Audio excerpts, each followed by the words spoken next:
Hello friends, take easy classes में आप सभी का हार्दिक स्वागत और अभिनंदन करता हूं। आज हम पढ़ने वाले हैं फ्लूइड मैकेनिक्स का तीसरा लेक्चर।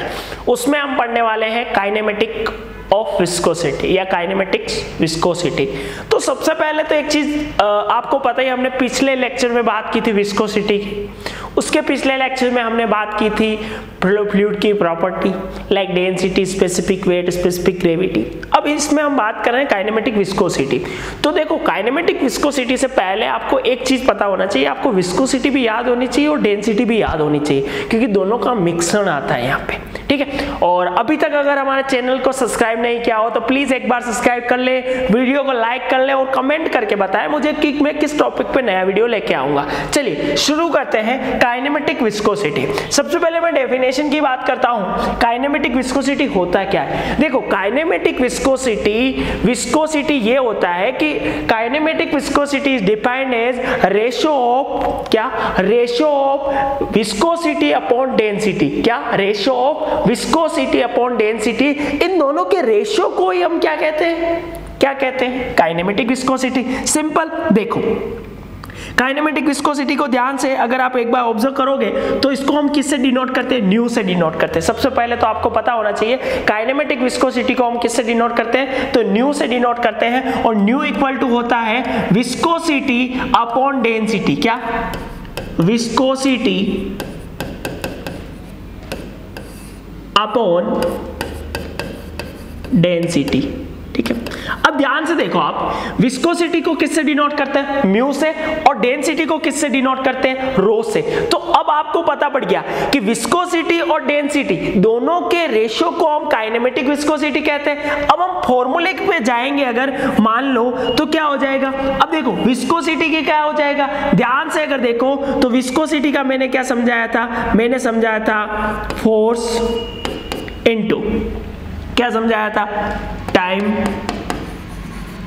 अपॉन लेंथ का स्क्वायर, यही समझाया था। और इसका क्या समझाया था? डेंसिटी का मास अपॉन लेंथ का क्यूब। क्यों? क्योंकि ध्यान से देखो, विस्कोसिटी जो होती है उसको म्यू से करते हैं। म्यू इक्वल टू होता है shear stress upon D U upon D Y. और शेयर स्ट्रेस का मतलब क्या होता है? Force upon area. और डी यू का मतलब चेंज इन वेलोसिटी और डी वाई का मतलब चेंज इन डिस्टेंस। और यहां अगर डेंसिटी की बात करूंगा मैं तो वो होगा मास अपॉन वॉल्यूम। और मास अपॉन वॉल्यूम का मतलब length into length into length, लंबाई इंटू चौड़ाई इंटू ऊंचाई, ठीक है। तो मास अपॉन वॉल्यूम। अगर मैं इस डेरिवेशन से आगे चल रहा हूं, एक बार ध्यान से देखना ये लेंथ नीचे आ जाएगा। तो मैं अगर यूनिट निकालूंगा, अब देखना, nu equal to force into time upon length का square into mass upon length का क्यूब, ठीक है। ये 3 से ये कट गया। अब देखो, फोर्स की बात करते हैं। फोर्स क्या होता है? मास इंटू एक्सीलरेशन। क्या होता है? मास इंटू एक्सीलरेशन। फोर्स का मैं अलग से निकाल रहा हूं। Force equal to mass into acceleration. Acceleration क्या होता है? Change in length upon time. यानी आपको पता हो गया होगा कि mass into L upon T. क्या? Mass equal to L upon T. ये आता टाइम के साथ एक्सीलरेशन कर रहे हैं तो टी का क्या हो जाएगा? स्क्वायर हो जाएगा। अब ध्यान से देखना, टी का जब स्क्वायर यहां लिखूं, nu equal to mass into length upon time का स्क्वायर, ठीक है, अपॉन, एक बार ध्यान से देखना थोड़ा और, टाइम का क्या हो जाएगा? स्क्वायर इनटू टाइम अपॉन, नीचे क्या चल रहा है? मास इनटू लेंथ का लेंथ। अब ध्यान से देखो, मास से मास क्या हो रहा है, कैंसल, यानी m से m क्या हो रहा है, कैंसल, t से t स्क्वायर क्या हो जाएगा, कैंसल, तो बचा ये लेंथ क्या चली जाएगी ऊपर, तो लेंथ अपॉन क्या हो जाएगा, टाइम, यानी कहने का मतलब न्यू इक्वल टू हो जाएगा लेंथ का स्क्वायर अपॉन टाइम, ठीक है।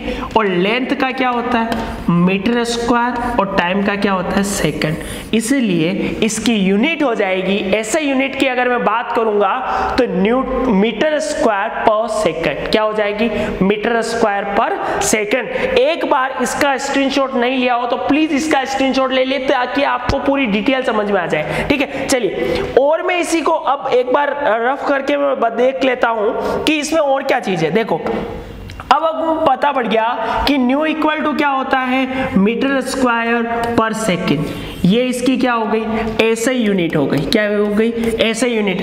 अगर मैं इसकी सीजीएस यूनिट की बात करता हूं तो वो क्या हो जाएगी, new equal two centimetre square पर second.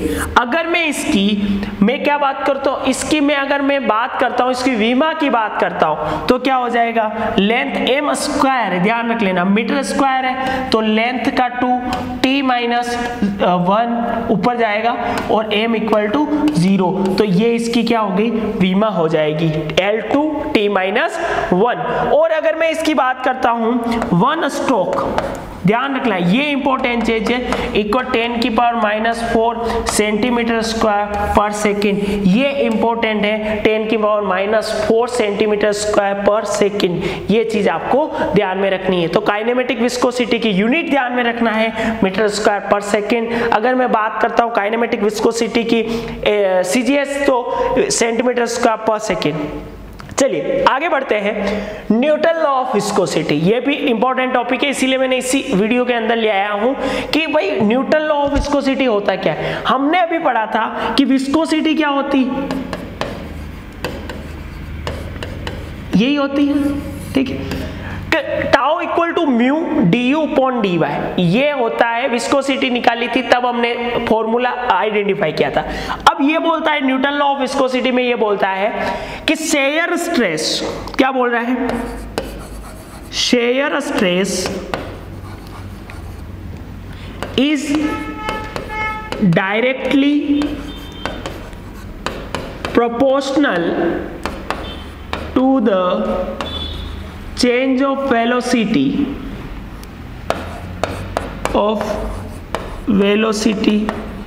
with respect to change in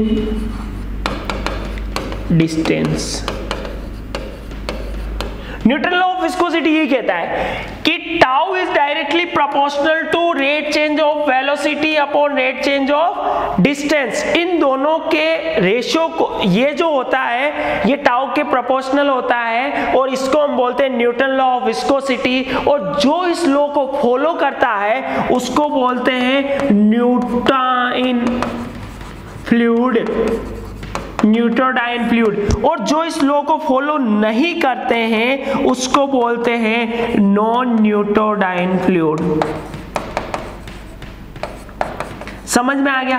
तो टाइप्स ऑफ फ्लूइड की अगर मैं जब भी बात करूंगा कि न्यूट्रोडाइन फ्लूइड और नॉन न्यूट्रोडाइन फ्लूइड, तो न्यूट्रोडाइन फ्लूइड के अंदर अगर इस लॉ को फॉलो कर रहा है तो वो न्यूट्रोडाइन फ्लूइड, अगर इस लॉ को फॉलो नहीं कर रहा है तो वो क्या हो जाएगा, नॉन न्यूट्रोडाइन फ्लूइड। तो ध्यान रखना, shear stress is directly proportional to rate change of velocity with respect to rate change of distance.